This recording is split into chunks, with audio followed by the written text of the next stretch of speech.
Yo mga idol, kumusta? Mandrag mga sports, gabi nga pala.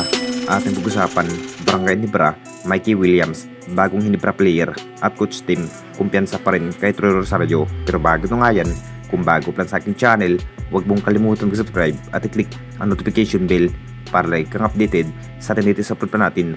So pagkamat pinagplano na nga rin ng Barangay Hinebra na maghanap pa rin ng bagong makakatamdin ni Troy Rosario at magaling sa outshot shooting, posibleng isa na nga rin ang naging free agent ng former player ng TNT Tropang Giga ay walang iba kundi si Mikey Williams. Ito na nga ba ang kinahihintay ng lahat kung ano pa nga ba magiging plano ng ating Barangay Hinebra? Kunin na nga ba ang nasabing player na si Mikey Williams? Sa naging inamin nga ni Coach Tim mga idol, gustong gusto nga maging kunin bilang player ito si Mikey Williams sa upunan ng Barangay Hinebra. Kapag tala na nga ang isang Mikey Williams na maraming maiitala sa bawat laban, siguradong gandang chemistry nga ang magiging starting five ng ating Barangay Hinebra ngayong Commissioner Cup.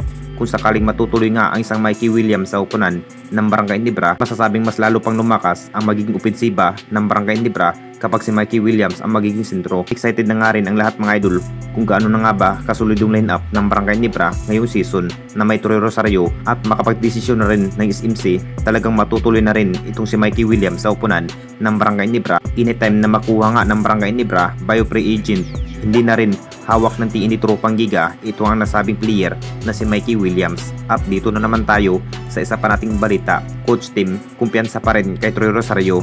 Alam naman natin lahat mga idol, masasabing kumpiyansa pa rin ito si coach team kay Troy Rosario na mas mapaplakas nga ni Troy Rosario ang kupunan ng Barangay Hinebra dahil sa aggressive sa pagkikipaglaban. Ito na nga ba ang inihintay ng lahat mga idol sa kinaabangan ni Troy Rosario? Maganda na nga ba ang kanyang magiging performance sa upunan ng Barangay Hinebra? Ang gusto sana ni coach team sa kombinasyon nga ni Troy Rosario at Jim Malonzo at Stephen Holt, talagang hinihintay pa rin ang lahat na maglalaro ito si Troy Rosario sa upunan ng Jenkins.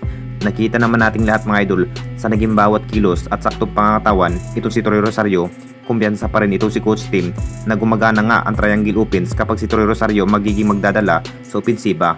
Ang pangarap na rin ng ating Barangay Hinebra na magkakampyon muli sa ating liga dahil handang-handa na nga rin ang Jenkins na pakikipaglaban na may Troy Rosario. Sabik na nga rin ang iba dyan mga idol na makita muli ang pagiging performance ni Troy Rosario ngayong Commissioner Cup. Gandang adjustment na nga rin ni Coach Tim Con sa naging plano ni Troy Rosario na magdadala sa opensiba. Nasa training camp na nga rin ng Barangay Hinebra na mas matitis kung gaano na nga ba kalakas si Troy Rosario sa bawat laban. Dahil hindi na rin biro ang magkarap ng ating Barangay Hinebra ngayong Commissioner Cup. Kahit may Troy Rosario pa ang Jenkins, maraming kupunan na mas malalakas pa sa ating Jenkins. Pero confidence pa rin si Coach Tim kay Troy Rosario.